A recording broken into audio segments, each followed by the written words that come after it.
sabi ng mabawasan ka sa kanya, mabait ko. Kita ko sabi niya, kung tatay ng rin, Sakit na? ano na simula. Okay. Nalalagay tayo dun sa ano. Gusto ko na lang talaga maayos natin ito. Okay? Yung desisyon mo talaga, yun yung importante para sa bata. Kaso mo kayo, sige na kayo dito. Kung gusto ko na po sir, ganyan sa una akong bata, ay parang kagala ko sa aking beneficiary. Sa season period. Mientras wala pa sa gari, sa kuha ng ita. Kaysa dito pang dahil lang tayo magpatay siya. Dabaw. Mag-ibang tao ba yung kapatid ko? Hindi ko na ako dahil tayo. Ako ang problema. Inahan amahan ko. Oo, inahan ko. Tapos, anong naman sa imo kaya ang ako akaron, kuhaon ako ang bata. Kuhanin ako sa kalutoy. Ay hapit na kumuli dito.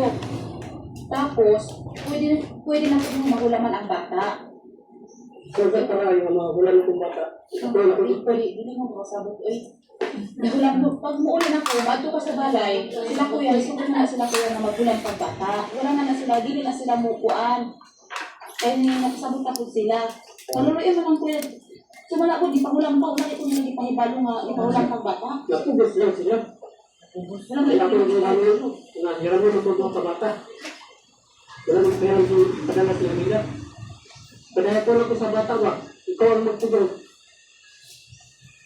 Siyempre, ang ako man ang nagtugong-tugong para maisara ko nila na dili makasaka ko nila. Kasi hali darag eskwela kasi halila. Ang ako ang karon ang bata, nakuha ako, madala ako sa kalaytoy. Kaya na ako asukasahon, na ako pasyente sa SPNC. Ano lang ko dire kay kuan, natin ako tumbalik sa abra, tapos ang sa lang daw ang kuan. SPMC. Dabaw biya sila.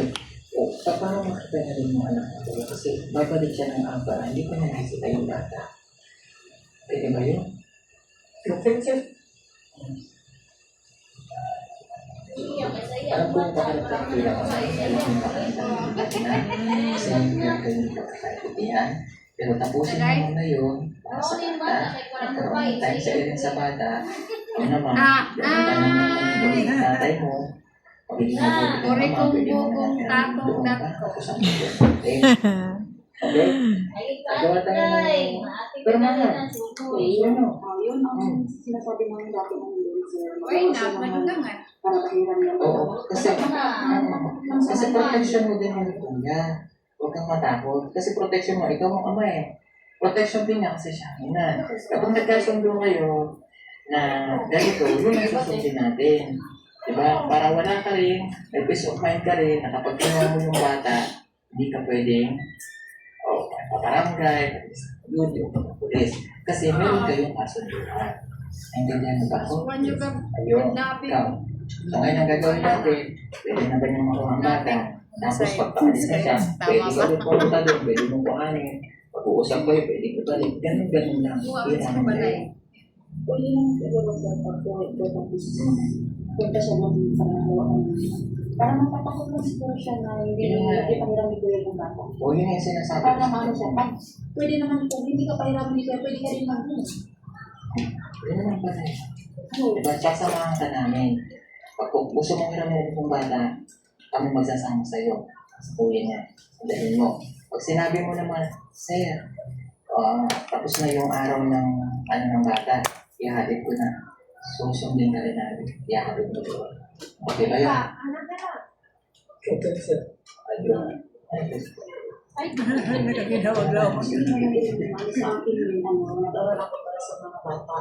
Para pagkasusunod, kung mga bata ay gusto na yung pag-aaral ko, lali sana ng magko na para matulungan natin yung anak natin na papaaralin din natin. Para hindi ka rin mabigatan. Mas maganda yung dalawang tulong-tulungan. So, naintindihan mo rin kuya. Ako man ako sa'yo bilang tatay kasi yung beneficiary na yung anak niya. Ikaw naman, umahangalan ako kasi yun yung magandang plano mo. Kaya ngayon, Sasabi ko ba na tapos na yung problema natin? Napay gusto mo mag-istorya siya siya. Okay, ano pa? Ako gusto siya mag-istorya siya. Sige, mag-storya kayo. Yung kapatid. Hindi na. Kayo na lang. Kasi kayo ang magulang. Kasi pag isinama pa natin yung kapatid mo doon, magulo ulit. Kasi gusto Kaya na siya. ito nila natin, para hindi Istorya na sila kasama nga. yung kapatid niya, wala na tayo dito. Kasi kayo dalawa ang magulang. Kasi pag Lagi naman ba? kayo Kasi gusto involved na siya na maistorya hindi sila naman nga sa dapat, likod ng gugulo kwan, ulit. likod ng kamera. Yun lang yung sa akin.